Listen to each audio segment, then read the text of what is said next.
Astor by Michael McStay, with Stephen Thorne as Inspector Ronald Coleman and Joe Dunlop as Sergeant Fred Astor. Fools rush in. More coffee? I asked if you'd like more coffee. No. Thank you. Oh, come on, Ronnie. What's wrong? Nothing's wrong. Is it the job? No, it's not. There's nothing wrong. You know how I feel about that. Heaven knows we've discussed it enough. There's so many other things you could be doing. Margaret, it is not the job. So there is something. Is Superintendent Beecham not cooperating on your promotion? I'm not even sure I want promotion.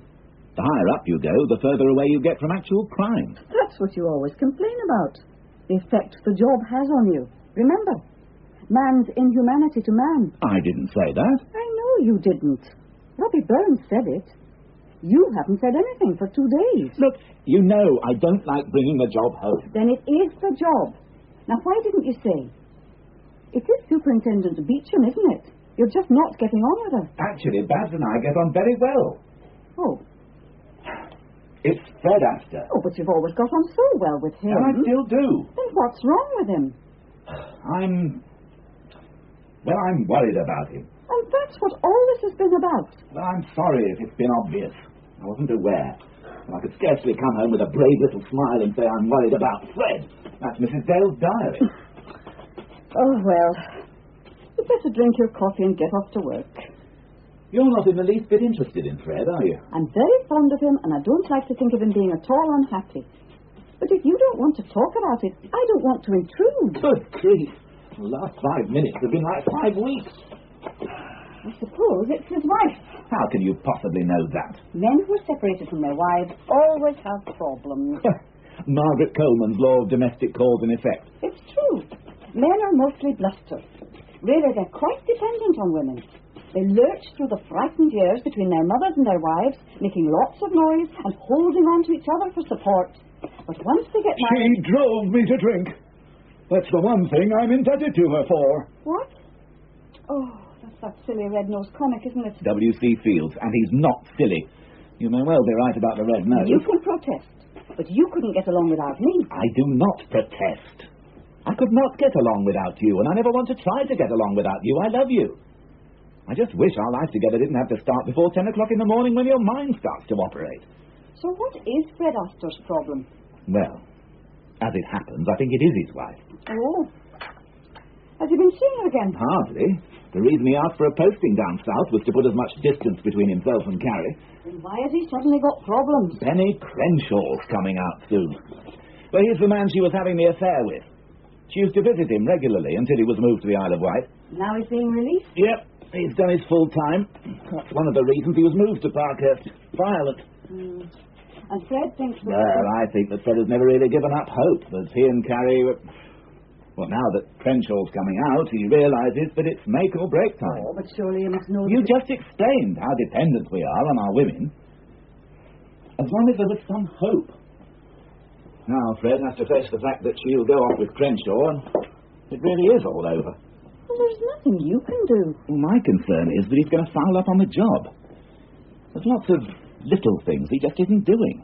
Oh, I can cover, but it makes life a little harder. You know Fred, he's my right hand. He's a professional, Ronnie. It'll sort itself out. You'll come to terms with it. Yeah, I know that. But I can't watch over him all the time. He only has to fall down badly on the job once. Well, Babs is like a human hoover. The smallest mess finds itself sucked up onto her desk, and she's merciless on those who make it. You said you liked her. Well, I do. I like her, and I respect her, and for just those reasons. Poor Fred. Poor all of us. Any rocket launched by Superintendent Babs is bound to pass through me. Terence Duggan. Does the name mean anything to you, Inspector? Should it? If you're in touch with terrorist activities on the mainland. I'll read the file. Not necessary. Terence Duggan was convicted for his part in a bomb plot 7 years ago. IRA. We believe he was running a number of active cells, but we only got him for minor involvement. An inclement judge sent him away for 10. And what's our interest in him? He comes out tomorrow. A model prisoner, full remission, found God in prison. What had he gone down for? I'm not in the mood for that sort of thing, Inspector. Nor am I, Ma'am. Well, you don't expect me to take that seriously, do you? The number of cons who get religion inside is legion. A nice cushy number, polishing the altar brass and working a full remission. I'm aware of that. I don't take it seriously. But in Duggan's case, well, he's been very thorough. Bible classes, hours spent closeted with the padre. The end product being a full born-again Christian who has renounced violence and is positively relishing the prospect of spreading the good word to an evil outside world. Well, goody. That should make our job a little easier. You still haven't explained our interest in him. We believe he's an important cog in the terrorist machine. He knows who the big boys are. And you want me to ask him who those people are? Why hasn't he told the governor or the padre? Because, as he explained to the padre, although he has discovered the joy of the Lord's teachings and knows that his own sins can be expiated only by the grace of his Maker, there's nothing in the Bible that says that Jesus was a grass. It's a point of view you have to respect. I don't have to respect it, and I don't. The man's laughing at us. Moreover, due to an oversight by some moron at the Home Office, there's no deportation order against him. He's about to walk out of Barkhurst and vanish back into the network. The next we shall hear of Terence Duggan is when some poor devils have had their limbs blown off in another bomb outrage. It seems our hands are tied. Not mine. I want somebody to go out to see him before he walks free and put the fear of his newfound God into him. Let him know that we know. Tomorrow. Then I shall have to get out there this afternoon. Sergeant Astor. Ma'am? I'd rather he went. Parkhurst? I'm quite happy to go. A day out on the Isle of Wight. Exactly. It's not a day out. I want Duggan frightened. Well, if he really has got religion, I think that... Astor understands the Duggans of this world. He might succeed in getting my message across.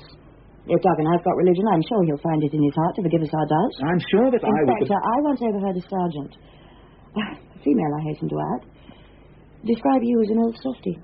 Well, that should look very well on my assessment for promotion. We all get the best results when working to our strengths. I'm aware of yours. I could send Sergeant Quinn. Inspector. Yes, ma'am. Sergeant Astor it is. Is that all? Yes, thank you. Inspector. Ma'am? I don't necessarily agree that you are an old softy. Different strengths. Thank you, ma'am. On this occasion, I prefer to use the bludgeon rather than the rapier. Yes, ma'am. I've explained all this before, Sergeant. What is it your name is? Astor. Sergeant Astor. I've already explained that all that is part of my past life. I cannot forget it. And I cannot atone for that evil. But nor can I compound it by condemning those poor souls to a punishment devised by their fellow man. They'll answer for their sins to a greater justice. Duggan, I haven't come all this way to listen to a lot of pseudo-religious dribble. You asked to see me. Right. And now I'm asking you again for the names of the people you work for. Where they hide out. And where the arms dumps are. And how it's getting into the country. Well, I'm not going to tell you. Look at it this way, Duggan. Those bastards are bombing women and children. It's not a war. It's a campaign of intimidation against innocent people. Just think of the brownie points you could earn with God if you were the one to put a stop to all that. I'll sort out my own salvation. Okay, but what about when they talk about the joy in heaven when a sinner turns over a new leaf? It says nothing about a sinner shopping his mates. I mean, does anybody know what happened to Judas Iscariot? He hanged himself. I thought you'd have known that. Well, that's what I'd be doing if I were to cooperate with you lot. You've had 7 long years to work on me, Sergeant. You've got nothing, and you're getting nothing. Do you understand that? Oh, I understand a great deal. I don't believe one word of your conversion to God or any of that rubbish. You're a murderer. I wouldn't care if you were only one of their errand boys. You've got the same blood in your hands as the people that plant the bombs. I don't have to listen to No, well, listen to this. When you walk out of here, don't believe for 1 minute that you're a free man, because we are never going to let you go. And neither are your murdering friends. Yea, though I walk through the valley of the shadow. Well, I hope so. Because you know something else, Duggan? I'm going to let it be known that you have talked, have given me names. You lying bastard, Topper! And what are your friends going to do then? They'd know I'd never say nothing. Well, that's a chance you'll have to take. Mind you, if you do give me the information I want, we'll do everything we can to keep you alive. And do you honestly believe that they wouldn't reach me? Well, it's either us or them. And you know that they're killers. Can I go now? You're as good as a free man, Duggan. Oh, Sergeant. Yes? The name. It's been worrying me. Astor. An unusual name. Do you know a man, Crenshaw? Oh, you do. Benny Crenshaw. I've seen a lot of him this past year or more. He often talks of the man who put him away. Another man's wife. Does he? A violent man, Sergeant. A man who harbours evil in his soul. May the peace of God go with you, Sergeant. But I have phoned, officer. I phone every day, and still nothing's done to stop the man. But you haven't talked to me, Mrs. Head. Oh, I don't know who I talked to. All I know is that nothing's been done. The calls will have been logged. Well, what's the point of logging them if you don't do anything about them? Perhaps there's nothing we can do. What part of the world are you from? I beg your pardon? I said, where are you from? I'm a Londoner. Ah. Yes. Now, if you'll just give me a moment, I'll have a look in the book. Is there anybody else I could talk I am to? perfectly capable to Only do... he's foreign, too. Who is? Mr. Lurgan, the man I'm telling you about. Is Sergeant Astor in? Oh, I'll phone his office inspector. Don't bother. I'll check on my way. Inspector? Yes? You're an inspector? Yes. Is there a problem, Trench? No, sir. It's quite all right. It is not all right. I have phoned 3 times, and now I've come in to see you. What is the problem, Mrs. Mrs. Head. What's the problem, Mrs. Head? This man is still parking outside my house, and I've phoned 3 times. Parking? Still. Why aren't you dealing with this, Trench? I was dealing with it, sir. You see, I'm an inspector, madam, CID. Criminal Investigation Department. This man is a criminal. It's not quite in my domain, Mrs. Well, it must be in somebody's domain. I wasn't one of those people who refused to pay the poll tax, and I'm worse off under this new tax. I live in this big house by myself, and I don't believe for 1 minute that it's worth £100,000. Constable? So I'm entitled to park my car outside my own house, and I'm entitled to the full protection of the law, which is why I came in to see you.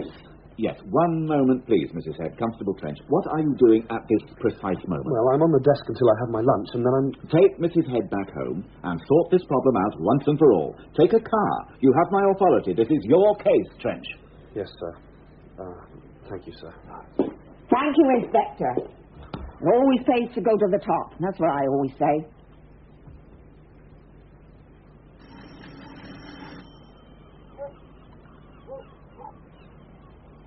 He's not in. Yes, he is. Well, he's not answering the door. No, well, he wouldn't. He should have sent a plainclothes officer. Let's have a look at his car. There's plenty of room outside his own house. Well, there is now. It's the middle of the day. Then he should move it outside his house. Yes. Now, where is your car? Oh, I don't have a car. I don't understand you. I've never had a car. Mrs. Head, if you haven't got a car, then what exactly is your problem? I don't want him to park outside my house. Well, I'm afraid that he's allowed to park wherever he wants, within the usual limitations, local restrictions, yellow lines, etc. But not outside my house. Yes. If you do not wish to park your car there, then he is perfectly entitled to leave his there. He is not causing an obstruction. Then why do I pay my rate? The new council tax covers everything. He's a terrorist. Who is? He is, Mr. Lurgan. How do you know that? He's Irish. Mrs. Head. I have to get back to the station. I haven't had any lunch. I'm sorry, there's nothing I can do. He has visitors all hours of the night, never during the day. That doesn't mean that he's a terrorist. Check him out. You'll see. His name is Lurgan. I asked the postman. He might be running a brothel. Yes. Well, I'll have my lunch first, then I'll check him out, Mrs. Head. Now, I do have to get back. And Constable, I want that car moved. Why are you telling me all this, Trench? You asked me to go and sort it out. You seem to have done everything that was necessary. But I did make a couple of phone calls, sir. Did you? Yes, just out of interest, I had a check run on passenger lists over the past few weeks. A man, Lurgan, arrived through Belfast about 10 days ago. And our man is renting the house and paid 3 months' cash in advance. Well, that doesn't make him a terrorist or a brothel keeper. What have the Garda got on him? The Garda, sir? If you are looking for a terrorist. That sort of inquiry is not within my jurisdiction, sir. Well, make it within your jurisdiction, Constable. You seem to have time to spare on little old ladies and innocent tourists. Use your time, your spare time, to make some useful inquiries. Get a full description of this man, Lurgan. Where would I get that, sir? Well, where would you think, Constable? Mrs. Head. A good start. Now go away, and when you have something concrete to tell me, tell me. Yes, sir. Thank you, sir.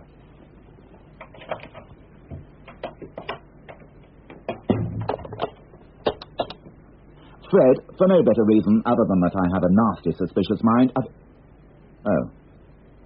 Then where is Sergeant Astor? What? Well, why on earth didn't he tell me? What? Well, of course I would have stopped him if he'd told me. Damn. A known terrorist, Terence Duggan, is released from prison to all intents and purposes a reformed man. However, according to Sergeant Astor, that is a lot of daft blather. It's a colourful phrase. I trust his judgment, Superintendent. And you and I were not exactly impressed. Yes, quite. And now you tell me you haven't been able to contact him since his release. No, I didn't say that, Ma'am. What I said was that he never even arrived at the address agreed with the authorities. Well, I certainly want him found, Inspector. And quickly. I don't think we will find him. I think he's gone to ground. How did you lose him? The prison authorities failed to notify me of his exact time of release. And who do you suppose is going to carry the can? Well, I haven't got the manpower. Quite. And then you tell me that an Irishman who recently arrived from Belfast is causing parking problems in a suburban street. No, Ma'am. Since he arrived, there have been nocturnal comings and goings at the house. That apart, the man doesn't seem to leave the house. He has no job. And 3 months' rent in advance is too much to be paying if he's a simple tourist. And our colleagues in the Garda have nothing on anybody called Logan. This sounds very much like one of your hunches. You know how I feel about hunches, Inspector. Well, that's why I came to see you, Ma'am. Trying to pass the buck upwards. No, Ma'am. I wanted to talk to somebody. And my sergeant's vanished on 3 days' leave. It all seems remarkably tenuous. On the other hand, in today's climate, I don't like suspicious Irishmen wandering around in my patch unaccounted for. Put somebody on him for a few days. Who? Well, that's my other problem, Ma'am. My troops really are very thin on the ground. What about this Constable Trench? No. He's uniformed. Well, he must have some civilian clothes. And he seems to have acquitted himself well enough so far. It's a CID job. It's a simple observation job. I don't think Constable Trench... Well, I do. Constable Trench is too inexperienced. What are your options? Sergeant Astor... Is not here. And it's a straightforward observation job. Inspector, are you all right? Yes. Yes, I'm fine. Thank you. You looked as if somebody had walked over your grave. Really? Good. Constable Trench it is, then. Good. Anything else, Inspector? No, Ma'am. Just one thing. If this does turn out to be a lot of daft blather, we are going to look very foolish. 3 days off. Without so much as a buy or leave. They must have had a good reason, knowing Fred. We're meant to be a team, Margaret. How can you be a team when one's playing a totally different game to the other? You admitted that you would probably have tried to stop him. And in any case, you often take days off without consulting him. I don't have to consult him. I have a higher rank. What can be so urgent back in Scotland that he has to go rushing up there without telling me? Well, what do you think? I've no idea. Really, Ronald? Where are those keen analytical faculties that you pride yourself on so much? No doubt dulled by the responsibility of having to solve all the crime in the area single-handed. He's gone to see his wife. Carrie? You were the one who told me about the problems he was having. What was that man called? The one she went off with? Of course, stupid of me. Well, I want him back. I'm reduced to using a complete novice on an important observation job. What is it exactly that worries you about this Constable Trench? He's young. I see. No, it's not what you're thinking. Yes, he can't wait to get my job. He's Bramshill College material, and he thinks he knows it all already, but he doesn't. The only way to learn about being a copper is out on the street. If he fouls up on this... I trust Fred, Margaret. How could they let Benny Crenshaw out of prison at a time like this? How did you find me? I'm a copper. Yes. Well, would you like a cup of anything? A tea or a coffee? Don't suppose you've anything a wee bit stronger. No. I'm sorry, my budget doesn't run to it. Would you like to go... No. How are you... I'm fine. How are you? No, I mean, how are you managing? Oh, I manage. I have a job. I'm back here, dressing. You know that I'd always... I don't want it, Fred. No, of course.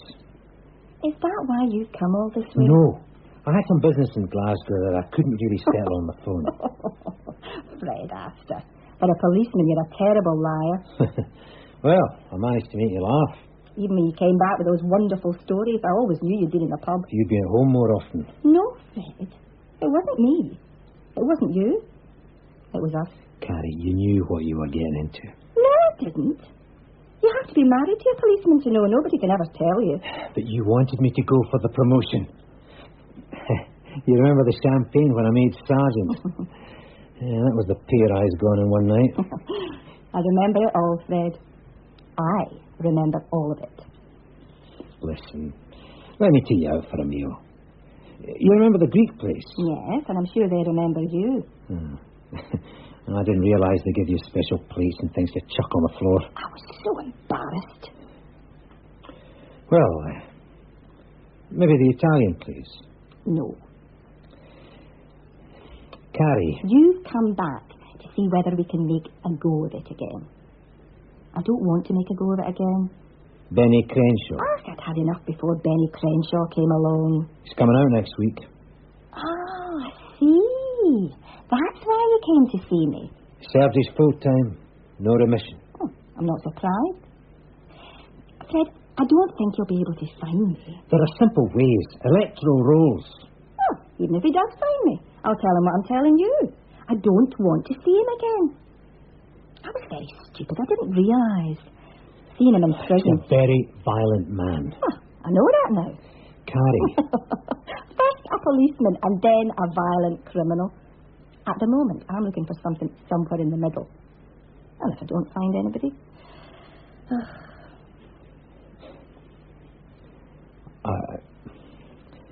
I love you, Carrie. That's what I came all this way to tell you. Thank you. But there's no point. Please go now. And please, don't come looking for me again. Who's relieving you at the moment? Constable Peters. I thought I'd have a share of Moby Butter's breakfast before getting back there. How long have you been on duty? Oh, I don't know, sir. 18 hours? It's not important. I'm enjoying myself. You didn't become a policeman to enjoy yourself, Trench. But it helps, sir. So does sleep. Tell me what you have to report and then get your head down for a few hours. Yes, sir. Police Constable Peters and myself took up our position in Villa Park Road yesterday afternoon. You parked a large police car outside Lurgan's house. No, sir. I'm sorry. I'm suffering from a lack of sleep myself. We were in an unmarked car. However, there was a difficulty, as Mrs. Head seems to be sensitive about strange cars being parked on her street. What happened? She came across to investigate, and when she saw it was me, she insisted on making us a pot of tea and bringing it to us. Good grief. I was able to explain the nature of our mission, and everything seemed to be going well until it became dark, when she came out to us again to ask if we were warm enough, and could she bring us a hot water bottle apiece. I don't believe this. Well, she was trying to be helpful, sir. We are taught that the cooperation of the public... And what was Lurgan doing all this time, serving you Irish coffee and soda bread? I don't think he was aware of our presence, sir. Perhaps you should have dropped a note through his door. You see, one of the things that I noticed in the course of the day was that he didn't leave the house at all, except on 2 occasions to make phone calls from a public call box. Yet he has a phone installed in the house. Operational? Yes, sir. Strange. Yes, sir. Almost as if he didn't want to chance his own phone being tapped. And are you trying to tell me that if he's that careful, he didn't notice you having your tea party with Mrs. Head? I don't think he did, sir. You see, after her second interruption, I decided to change cars and park on the opposite side of his house. Good procedure. Yes, sir. And now comes the good news. At 1:30 in the morning, he did have a visitor. Who was it? I don't know, sir. Camera? Well, yes, sir, but I didn't get it until I changed cars, and it's not infrared. Damn. But I have the man's car number. A red Renault, H registration. I'm having it checked out. How long was the man there? Not long, sir. He was in the house for around 20 minutes. Then both men came out and inspected Lurgan's old banger. It's a Ford Escort, Y registration, and legitimate. Bought second-hand for £450. Just the sort of car they might use. Who, sir? Well, if you're going to blow up a car, you'd either steal one or buy an old banger. Well, then you do I don't think anything at the moment, Constable. Everything's far too circumstantial to have anything other than an open mind. What do you mean, these men inspected the car? Presumably he wasn't trying to sell it. I don't think so, sir. They just opened the doors and then locked them again and tested that they were locked. And then they checked the boot. I suppose you were too far away to see inside. Well, they didn't open the boot, sir. They just checked that it was firmly locked. Right. Well, if Lurgan shows his face today, I want a photograph. Change your camera for one that will photograph any of his night callers as well. Then get some sleep. Sir... You've done quite well up to now, James, but you need to be alert. Get some sleep. But I can sleep in the car. Look, I'm in charge, remember? Yes, sir. Now, what's the bad news? The bad news? Well, you said that was the good news. There's always bad news. Oh, well, I suppose the bad news is that Lurgan isn't running a brothel.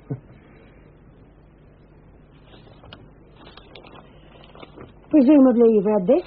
Yes, Ma'am. Depressing reading, wouldn't you say, Inspector? Oh, I've read worse. The Sheehy report? Sometimes I find your seeming indifference extremely irritating, Inspector. I apologize. I assure you it's only a semblance of indifference. The alternative would be to go mad. Yes, well, risk your sanity for a moment and consider some of these figures. 536 break-ins, including cars. 27 arrests. Oh, that's not bad, Ma'am. Not much of it's serious. Most of it's instantly disposable stuff. A few pounds to buy another drink or a meal or a fix. They're kids. They're homeless and they're out of work. I didn't ask for a political tract. I merely asked you to respond to these figures. They do us very little credit. And I gave you my response. Politicians make the laws and create the conditions that make it impossible for us to police them effectively. Now, what's this business at Solo's nightclub? We put up notices that car thieves are operating in the area, and they continue to leave handbags displayed on the front seats. Do they expect us to have a copper patrolling every car park in the New Forest? Yes, Inspector. Well, I'm sorry, Ma'am. You mentioned my indifference. The business at Solo's nightclub. Well, no more than it says there. A private function, stag party. Unfortunately, the stripper was an ex-girlfriend of the groom. Groom was drunk, stripper was frisky, brother of bride decided to defend sister's honour. I think I get the picture. 6 arrests, all released on their own surety in order to attend the wedding at 3 o'clock today. Do you think we ought to police the reception? I don't think any of them will be causing any trouble today. Even the bride might be disappointed tonight when it comes up. Yes, well, I think everything will be, Good. And, Sergeant Jenkins and WPC Cole? Both released from hospital and back on duty on Monday. How many officers are tied down with your suspicious Irishman? 3. One always on release. I can't do it effectively with less. Nothing on Duggan? Vanished off the face of the earth. On Logan himself? Nothing. Except that his behaviour is not normal. I hope to have a photograph sometime today. He never leaves the house except to make the occasional phone call. Waiting for somebody? Possibly. He does receive visitors at night. I hope to get some idents on them. Your Constable Trench seems to have acquitted himself very well. That's a perfectly straightforward observation, Job. Yes. Well, I'll continue with the surveillance until we get something definite. Thank you, Inspector. We may not get anything definite. Then we should have wasted our time. That's something that doesn't show up on reports when we're trying to defend our success rate. I'll keep you informed, Ma'am. Thank you. Cricket. Ma'am? Cricket. I rely on cricket to help me cope in the midst of all this madness. Really? You must be going through a very trying time at the moment. I did have a couple of hours. I didn't want to miss anything. You look terrible. Well, you don't get a chance like this every day, Jeff. Who needs it? I want to get into CID. Who needs that? Look, Terry, you've got a nice cushy job sitting behind a desk. You're bound to make sergeant one day. Keep your head down and live to see your retirement in one piece. What does your girlfriend say? She agrees with me. There are places you can't walk. Sally's grandmother had her handbag snatched in the street by some kid on a bike. She's old. She's never really got over it. And what's your excuse? Oh, don't pay any attention to me, Terry. Go for it and good luck to you. He's coming out. He's going for the phone again. Here, you sure you can operate? Give it here. Get him on the way back. Don't teach your granny to suck eggs. Man. Who do you suppose he's phoning? His dear old mother in Ireland. How should I know? I'll tell you one thing, though. Either he has no idea he's under Robbo, or he doesn't give a damn. I am sorry about tomorrow, Margaret. I'm used to it. We're desperately short-handed. But in any case, I have to be on hand if our man makes a move. Why don't you just go in and arrest him? Well, you know why. This is not just one of your excuses, is it, Ronnie? Of course not. I could trust Fred Astor if he were here, but as it is... It's just that it seems to happen every time. I can't help it, Margaret. Anyway, You'll give your mother my best wishes. I've got all tomorrow off. It sounds a lovely idea. Then what about it? You know, I'm not prepared to start anything serious, yeah? I'm not suggesting anything serious. I'm just suggesting that we spend the day together. In the evening, we go to this Italian restaurant that I know. And then what? WPC, Kathy Pegram, you are a difficult woman. I'm not. I'd just like to know what I'm getting into. All right. After the meal, we go back to your place and I'll tear off all your clothes. I'm being serious. You think I'm not? What I'm trying to say is that I don't want to be anybody's second best. You mean Carrie? Yeah. Kathy, things are over between us. Why did you go to Glasgow? Well, do you still love her? Oh, we've been married 11 years. We were kids together. And you're still in love with her? I wanted to make sure she was all right. And to find out whether she still loved you. She made it quite clear that our marriage was over. Has she found another chap? No. There was somebody. And there isn't any more? No. Do you believe her? I hope for her sake there isn't. The man's a violent criminal. She sounds like a bad picker. First you and then a villain. Oh, I didn't mean that. Oh, you look like a wounded Highland terrier. What about tomorrow? Oh, Fred, you're a nice man. I like you, but I'm not prepared. You know what? People get hurt. I don't need that. Nor do I need a grown man crying into my pasta. I'm not crying. Look, we're both adult people. I've hardly talked to a woman since Carrie and I broke up. Not because I'm virtuous or anything like that. It seems to me that the moment two people smile at each other across a crowded room, somebody's going to end up disappointed. That sounds encouraging. But not necessarily hurt. Fred, nobody can live like this forever. I'm prepared to take my chances out in the wicked world again if you'll take a chance on me. I do like Italian food. Well, this place is great. It's actually a converted train shed. But I'm not going to bed with you afterwards. Oh, look, Kathy. Look, I'm not virtuous either, but when that happens, if it happens, it'll be my choice. And only when I'm sure that's what I want. Oh, I couldn't agree more. One thing at a time. We can discuss it after the Italian restaurant. Fred Astor! Don't shout. People are looking. Have another gin and tonic.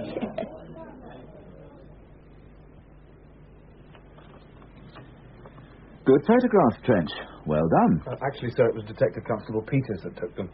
I wasn't too sure about the camera. Oh, you needn't have worried. These cameras are idiot-proof. Just that I'm used to a more up-to-date model, sir. Really? Well, you'll soon get used to our archaic methods, Constable. When I was a lad, we used to hope the suspect would stand still long enough for us to get an artist's impression. At Ashford, we had These two, and this one, have them faxed to our colleagues in the Republic. Explain the urgency. Tell them we're looking for a possible known terrorist. What if they don't come up with anything, sir? Well, then you're back on the desk in double-quick time. I can't afford to have valuable men tied up on an off chance. Oh, thank you, sir. Don't misunderstand me, Constable. At the moment, anybody upright and breathing is a valuable man. Right, get on with that. Yes, sir. Sir? Sergeant Quinn, come in. Sergeant? All right. You, wanted to see me, sir? Yes, I was looking at this report. Yeah, not too bad for a Saturday night, sir. Give me a rainy one any time. Oh? Yes, sir. It's too wet for a decent punch-up. What is it Shakespeare said? Drink increases the ardour, but a cold shower soon cools it down. Shakespeare? Him or somebody else. Anyway, the rain certainly sent most of them home to their wives last night. Yes. I'm intrigued by this one. Yes. A grounded swan? In Dunbridge. Apparently it had been strutting up and down the village street for an hour. Brought the place to a standstill and nobody could get near it. So 2 flying squad cars were dispatched? Well, it would have to be the flying squad, wouldn't it, sir? Yes. Very good, Sergeant. 2 of them? both happen to be in the area. And Constable Ferris. Very nasty bites on the hand and the leg. He'll be back on duty in a day or two. I'm stretched to the limit and I lose another man to an angry swan. There's nothing we can do about it, sir. One of the most important aspects of our job is still helping old ladies across the road. Yes, I am aware, Sergeant. Well, at least there's not a great deal to follow up. I can spend some time catching up on my own paperwork. Well, Sundays are a bit bloody, aren't they, sir? The alternative was worse. Thank you, Sergeant. Sir? Oh, by the way, how is the aggrieved bird? Oh, absolutely fine, sir. Here, we got it back into the nearby river, and it was last seen gliding away as calm and sedate as a swan? Yes, sir. A swan.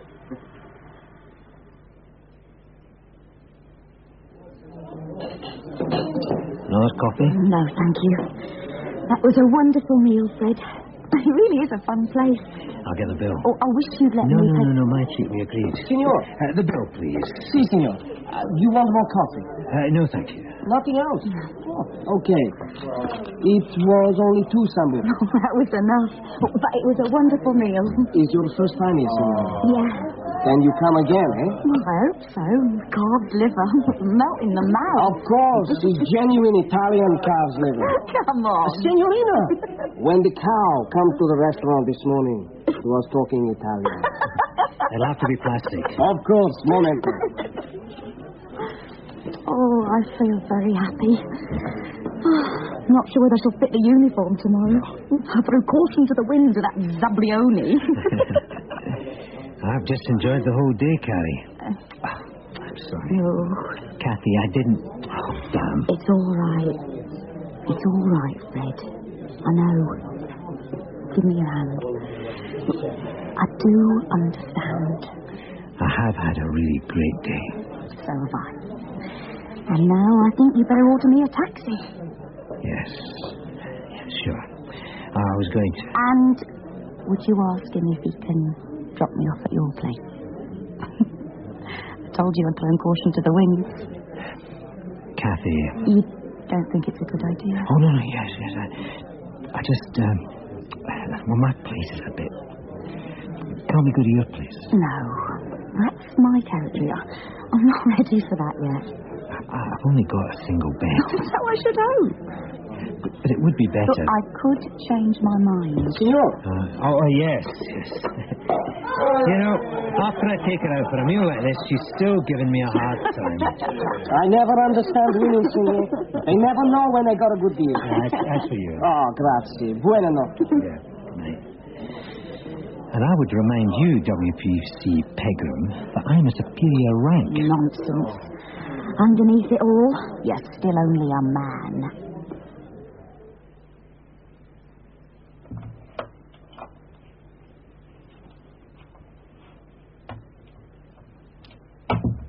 Ronnie? Sorry. I was trying not to disturb you. I was still awake. You can turn on the light. It's all right. I undressed in the bathroom. You're very late. It's been a very long, boring day. At least I managed to shift a lot of paperwork. Did you eat? Yes, a cold pasty and a packet of crisps. Spring onion flavour. Oh, dear. I cleaned my teeth. Mummy sends you her love. How is she? That's the same. That's what I feared. Oh, you are rude about her. Glad you had a boring day. Too quiet. I get the feeling something's going to explode.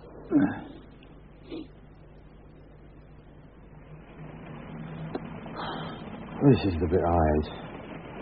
At least there's things going on around you during the day. I'm enjoying it. It's exciting knowing that any minute something might happen. You're in an hopeless case, Terry. Why don't you have a bit of shut-eye? Oh, no. No, that's the first rule. That's what we're here for, to keep each other awake. If one goes, the other goes, and you can bet your pension that's when your man makes his move. I must read the rule book one day. What do you think he's up to? Logan? Asked to kip in his piss if he's got any sense. Do you like word games? Oh, God, help me. The whole world is snuggled up into somebody else's arms, and I'm locked up with a Scrabble fanatic. Come. Good morning, Inspector. Morning, ma'am. You're late. Look at this. Waiting for me when I got in from the Garda. Lurgan. Eamon Canally. Known IRA activist, but believed to be no more than an errand boy. No direct implication with any so-called military activity. Looks as if we were right. Always makes one feel a little better. Do you want him brought in? No. I want to find out what he's up to. Who have we got on him at the moment? Constable Trench and D.C. Peters. Yes. Take Trench off. Tell him he's done a good job, but I want Sergeant Astor on it now. Time for the professionals to move in. Where is he? Astor? I don't know. I came directly to you. He's back today. Yes, but when? He wasn't in when I got in, and I've left messages for him. I don't know what time my personnel think the day's work starts. Beecham. Yes, he is. It's for you. Coleman. I see. Right. You stick to that car like a leech. Do you understand? Stay in constant radio contact, and if you lose him, your head's on a plate. You don't approach him, but I'd rather have him nicked than lost. Have you got that? Right, I'm on my way. Canally? Yes. He's on the move. Lurgan, Canally, whatever his name is. He's in the car. Constable Trench is with him. Is he up to it, Trench? I have every confidence in him, ma'am. In any case, D.C. Peters is with him, isn't he? Suspect is heading south. I think it's south. Down Bassett Avenue. Yes, it is. It's south. I'm sorry, I don't know this area. Anyway, he's heading in the general direction of the city centre. He stopped at the light. Corner of... Oh, damn, I can't quite see it from here. Look, I'm 4 cars behind him. Oh, now there's a bloody motorbike. The car's waiting, sir. Yes. Where the hell is Astor? Well, I don't think he's coming. I'm aware of that. The second he comes in, he gets the car and joins me. Is that understood? Yes, sir. I just hope to God that D.C. Peters is half competent.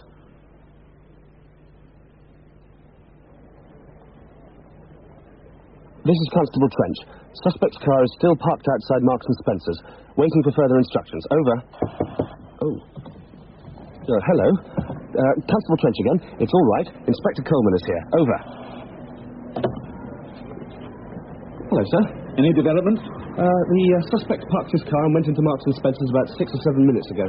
That's it there, sir. The green Ford Consul. Ah, yes, got it. Peters is with him, is he?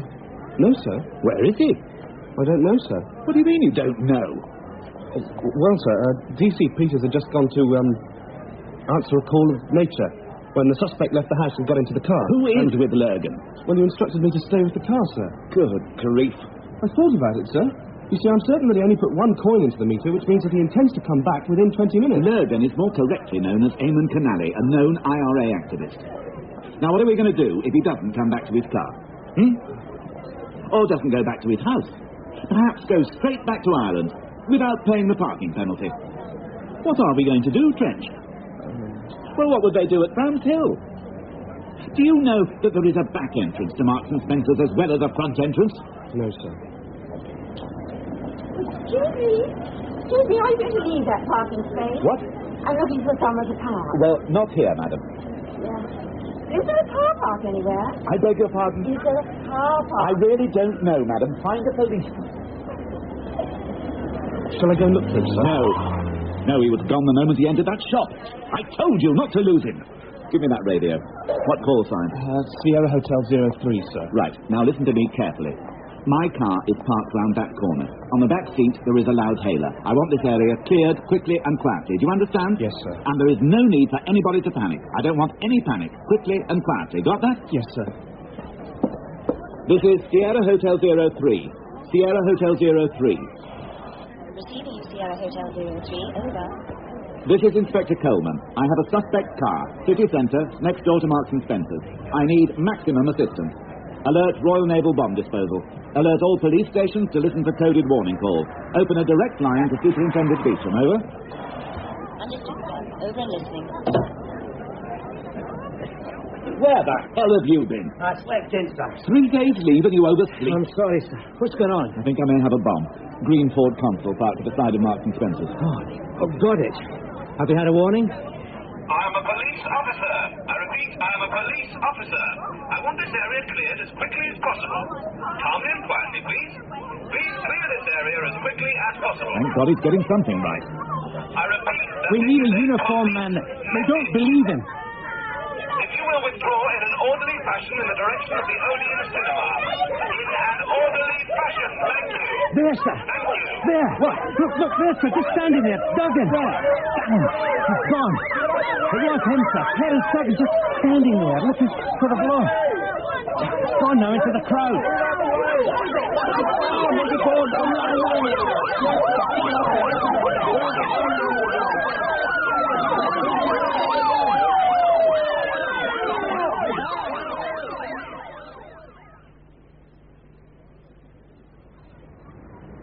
The area is totally clear, ma'am. Shops and offices clear. All roads in the vicinity are now sealed off.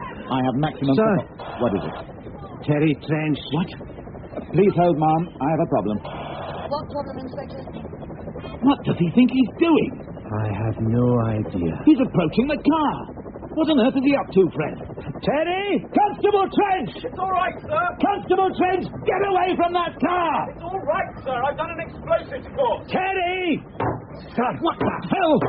He's trying to kick the boot off him. I don't believe that raving idiot. Terry, come! Get down, Fred, for Christ's sake, get down!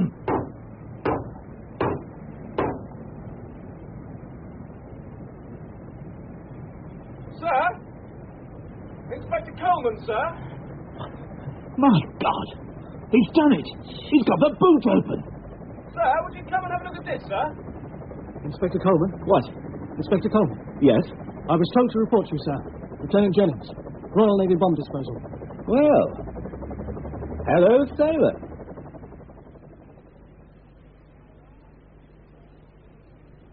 Marijuana, cocaine, crack. As a conservative estimate, a street value of well over $1 million. Destined for the Republic. Who can say? Wherever there's a market. One thing is certain. Eventually, it would have ended up as guns and explosives in the hands of the IRA, a routine method of financing the armed wing. And where does Duggan fit in? Sergeant Astor is quite certain he saw him there. Oh, it's no more than an intelligent guess, Inspector. I suggest it's a question of protecting the chains of command. We can assume that Lurgan or Canali didn't know his superiors. If we picked him up with a car, he literally could not have told us who he was delivering to. And Duggan does know who the big boys are. Certainly he does. The timing of the operation coincided with his release from prison, so they took the opportunity of using him as a cuss-house. Obviously, those were the daily phone calls that Lurgan was making. Yes. Once Duggan was certain he'd avoided any possible police observation, he arranged for the delivery to be made. How unfortunate that we had entrusted Police Constable Trench with the case. Yes. Is he outside? Yeah. What do I do, Ronald? I'm relieved to say that you're in charge now. Yes. Let's have him in. Right. Come in.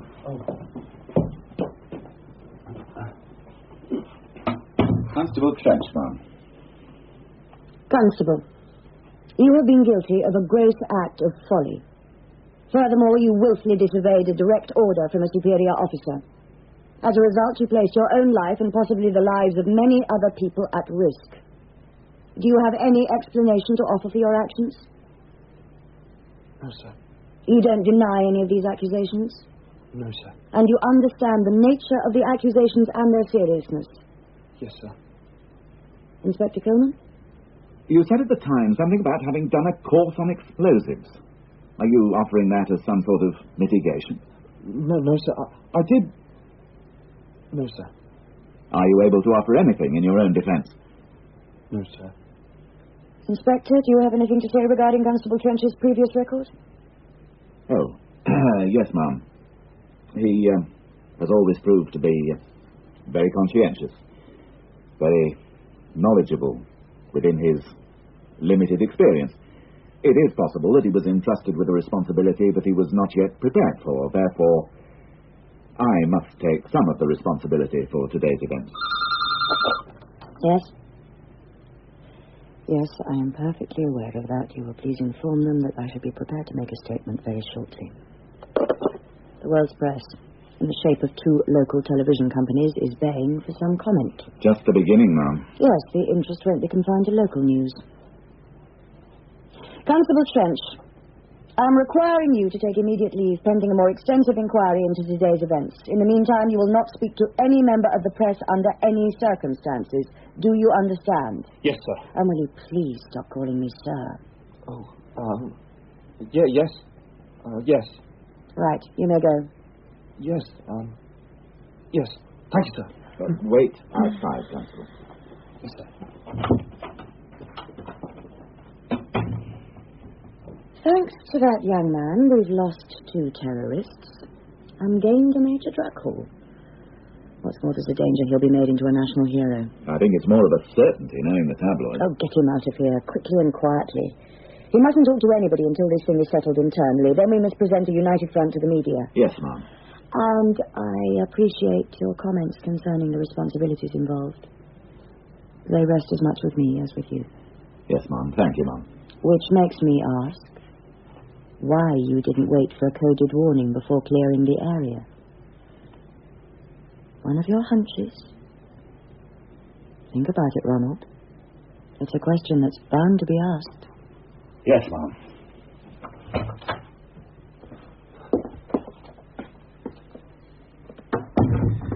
Oh, my God. You wanted a word? Oh, Trench. Yes. You bloody little fool. I can't think what possessed you to do what you did. Crass stupidity. Thank goodness the whole matter's now out of my jurisdiction. Get your things together. You're on leave as from this instant. Leave by the rear of the building. Do not talk to the press. I suggest you visit distant relatives in Siberia, perhaps. Yes, sir. And should our paths never cross again, congratulations on your misdeeds this morning. Thank you, sir. And, sir, Yes, Constable. I realise now that I should have used my radio in... Enjoy your leave, Constable. Thank you, sir. Good grief.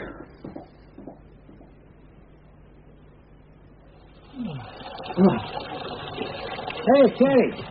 What? How'd it go? Oh, hello, Sarge. How'd it go? Oh, well, not too badly. They gave me some leave. There'll be an inquiry. Yes. Why did you do it, Terry? Well, I thought it out, Sarge. You see, I reckoned that it wasn't a bomb. They would never have left it outside the house all that time if it was already primed. And Logan never touched anything from the moment he got into the car until the time he left it outside the store. I just reckoned it wasn't a bomb. The inspector got it wrong. Oh, you can be an arrogant little beggar sometimes, Terry. Why don't you just learn to keep your head down? Because he frightens me. Who? Inspector Coleman. I know he doesn't like me, and I get nervous. I just wanted so much to get something right. I've been thinking of asking for a transfer ever since he got here. Don't let that buggers get you down. This isn't your police college. And wherever you go, you'll find a lot worse than him. Look, what about this wee lassie of yours? Why not see if she can get away for a few days with you? She can't often get away. Try. I can tell you that when the world is looking a really cold place, there's nothing like a warm wee body to snuggle up to. You reckon? It's not in the manual, but take my word for it, Terry.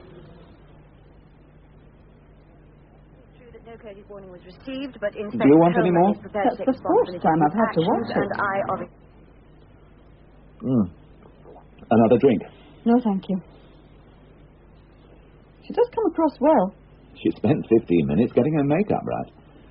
She may well be the crisp and efficient police superintendent, but Babs is a very feminine creature underneath it all. I'm sure she is. But she handled that business about the lack of a warning well. Yes. I mean, she didn't duck it. And she's right. Better safe than sorry. Yes. I think I will have one more.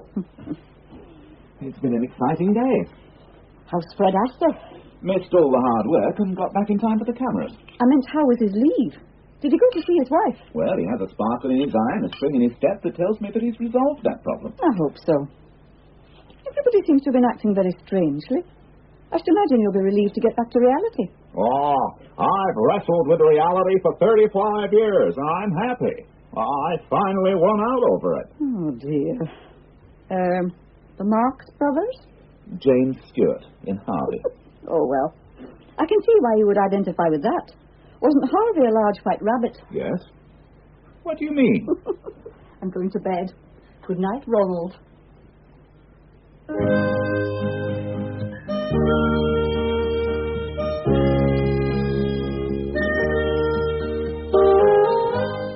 Rush In the Coleman and Astor series starred Stephen Thorne as Inspector Coleman and Joe Dunlop as Sergeant Astor. Margaret Coleman was played by Diana Bishop, Superintendent Beecham, Francis Jeater, and P.C. Trench, Nicholas Boulton. Terence Duggan, Anthony Jackson, Mrs. Head, Marianne Morley, Carrie, Sally Kinghorn, Kathy, Rachel Atkins, and D.C. Peters, Michael Onslow. Quinn, Tom Bevan, the waiter, Paul Panting, and the naval officer, Lyndon Gregory. Coleman and Astor is written by Michael McStay. Theme music by Stephen Warbeck. Technical presentation by Richard Beadsmore and Keith Graham, assisted by David Blount and Rebecca Kirby. The series producer was Jane Morgan, and the director, Ned Shire.